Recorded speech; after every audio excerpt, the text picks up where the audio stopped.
Guys back to our channel. So మేమైతే ఇప్పుడైతే కుండ కొనుక్కున్నాము. కానీ రండి కుండ అయితే మా మమ్మీ క్లీన్ చేస్తున్నారు.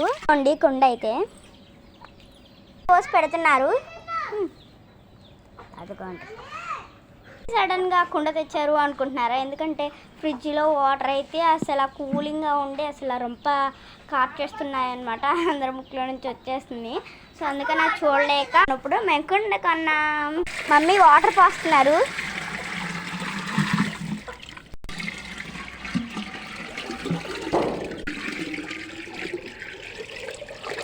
ఇప్పుడు సమ్మర్ అయిపోతున్న కూలింగ్ వాటర్ ఎందుకు తాగాలనిపిస్తుంది అంటే తాగాలనిపించేస్తుంది. అది ఇప్పుడు కుండ తెచ్చగానే నాకైతే చాలా హ్యాపీగా అనిపించింది. అందుకని వాటర్ పోస్తున్నారు. ఇలా ఈజ్ మై ఫైనల్ కొండ అనమాట. మీ ఇంట్లో కూడా కొండ ఉందా? అయితే కామెంట్ చేయండి. Bye please.